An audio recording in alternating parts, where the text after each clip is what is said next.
everyone, welcome to our review of Dead Cells.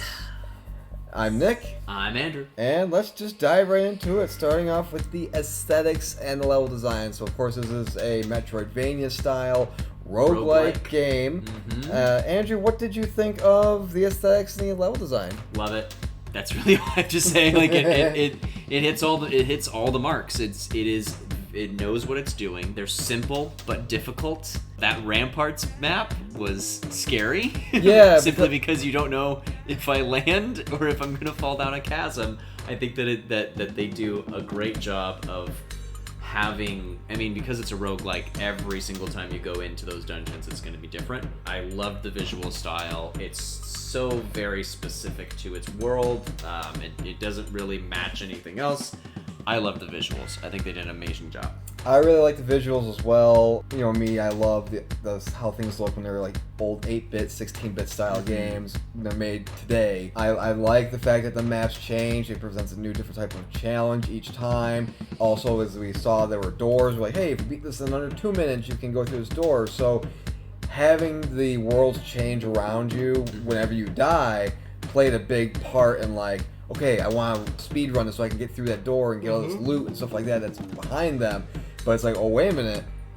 Things have changed, so you don't know where things are, you don't know where things lead, where enemy layouts are. And so I really do appreciate that. I really do like the aesthetics and the overall look, the simplicity of it. And the simplicity of it actually goes into the controls of the game, which are very, very simple. I like the fact that, hey, in order to use a throwing, like a kunai or some sort of throwing weapon, I didn't have to like hold the trigger down and throw. It's very... They tracked. They tracked. Yeah. Oh, yeah. And there's so many weapons. Oh, so many weapons. Lord. We didn't get far enough to really utilize everything, but there are so many different...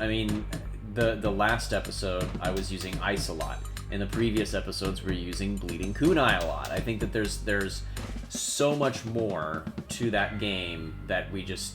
I hate to say it, I didn't have the skill to get through all of it. There's just certain parts that those ramparts were really tough. This game really does rely on strategy in terms of just like which way you're going to go. You can go up. Okay, well, there's enemies up here. Well, if you go down here, there's less enemies, but there might be a legendary enemy you have to fight. You know, something that's like a giant enemy you have to fight that has more health and does more damage over time. So it's like kind of pick your own adventure, also pick your own poison kind of a thing when it comes to how you play and where you go. I like the fact that there are different skins for it. I like the fact that, again, going back to the weapons, it was very, button mash, tap, tap, tap, throw weapons and stuff like that. It's simple. Press buttons. Yes. From what we've come across, we didn't see a targeting thing where it's like, hold this thing down, and this little target thing's going to go up and down, you have to hold it, kind of like mini QTE. Didn't have anything like that we saw. Again, we didn't get that far, but it's because, again, it's a roguelike game. When you die, you go right back to the beginning and things change.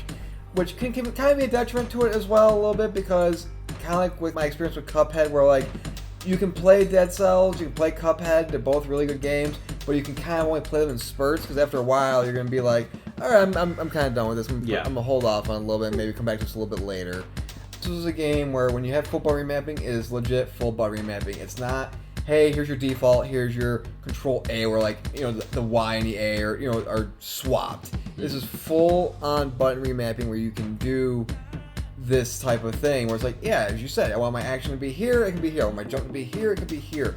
You can move things wherever you want for the most part, and that's appreciated. That's very, very appreciative, especially because we play this on Xbox, and you have all the triggers, you have all the different buttons and stuff like that, where it's, control layout's not so simple, and so it's appreciative to where a game, especially an indie game, can say, hey, here's this option. We know you guys want this. We know you guys need this in this game, so we're going to make sure that everybody can play our game regardless of what disability you may have. If an indie game is capable of it, there's no excuse. Exactly. I will bully that point into everybody's brains until it's done. Every single game is capable of having this. Every single game is capable of having it. No excuses. Right. And, we're talking about the level of accessibility in this game. It's, it's a simple game, first off. Even if it didn't have control remapping and stuff like that, it's simple. But the level of accessibility, it even had things where it's like, hey, if You can change the type of food that your character eats. So if you don't want meat, if you're vegetarian, you can change to a vegetarian. If you want just meat, you can have meat. A point that I have brought up in previous reviews of a game needs to introduce something that I'm not expecting. Right. That is new, that is fresh for me to be like, oh wow, that's a feature I never would have thought of. I deeply appreciate the attention to that detail because there is going to be some hardcore vegans out there who are like, why does this game offer me cabbage instead? Is it really going to change your gameplay experience? Like overall actual gameplay? No. But they put the thought into adding something that you're not expecting, and I give them huge points for something that small and simple. That's the kind of shit that I was talking about, that I didn't expect it. We went into the menu and we were very surprised by that being an option. It's like, okay, cool. I mean, we're gonna have meat anyway, but loved that choice. Excellent, mate. And I'll piggyback off that to say that I too, like, give me something new that I didn't expect. I did not expect that option of all the options in the game to be in there, and it's very appreciative. And for people who are vegetarians or vegans, whatever their diet may be, to have that option of like, oh, my character, even though, because you can customize your character in terms of how they look and in terms of how they dress. Yeah, within reason, yeah. It's like, oh, it's kind of like that area of customization that I don't think a lot of people really think about. Where it's like, oh yeah, imagine playing a game where like your character is a celiac, and so like throughout the game whenever you go like have to eat for nourishment, you're not given bread, you're given something else. We're given gluten-free bread. It Yeah. crumbles in your hands. It's like sand.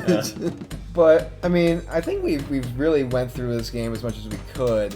I mean, it's a simple game, so overall, what would you give this game for a rating?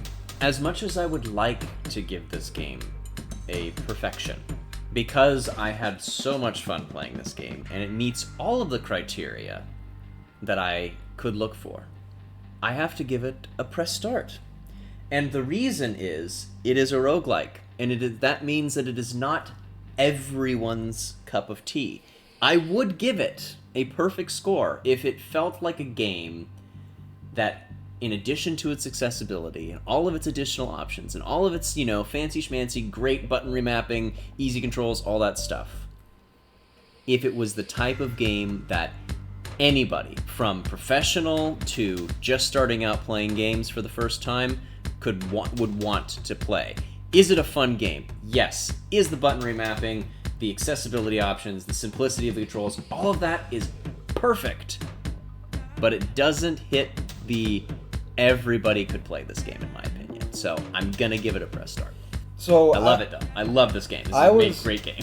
so I was thinking about giving this an average, but I'm not going to. The reason why I was thinking about it is because I was going back to my previous point of, there were times where like we would be playing and I would be like, yeah, I think I'm after we're done recording, I don't think I would revisit this for a while, because it's just, if you get far, if you're like 5 levels deep, you die, you go back to the first level. That's like the double-edged sword of a roguelike, where it's like, yeah, you have this really interesting thing where the levels change and stuff like that, and the layouts are different, but at the same time, how many times can you get so far and then have to go all the way back to the beginning before you're just like, I'm good? But I'm giving this a press start because I'm putting that aside, because overall, did I have fun playing this game?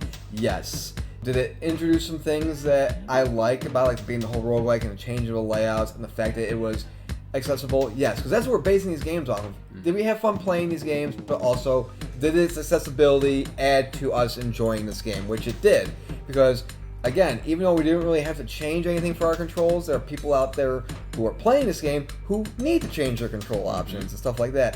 It's really, really well done. I will give this a press start as well. And that's going to do it for our review of Dead Cells. As always, be sure to subscribe to our channel. Be sure to hit the bell icon to receive notifications when new videos go up. As always, be sure to follow us on social media, facebook.com/Reviewcade. We're at Reviewcade on Twitter. Also on Instagram under Reviewcade as well. I myself am on Twitch, twitch.tv/Merc1Arm. I stream 2 days a week between the hours of noon Pacific and 3 p.m. Pacific, which in Eastern time, that's 3 p.m. Eastern to 6 p.m. Eastern. 2 days a week, so be sure to check out my stream schedule, which I put out on my Twitter at Merc with One Arm every week, so be sure to check that out. Also, we are partnered with the American Association for Cancer Research. We are part of their Players vs. Cancer team, so be sure to go to aacr.org and also playersvscancer.org to find out how you can help fund life-saving cancer research. That's going to do it for the month of April in our review of Dead Cells. We will see you next month with a brand new game. Bye.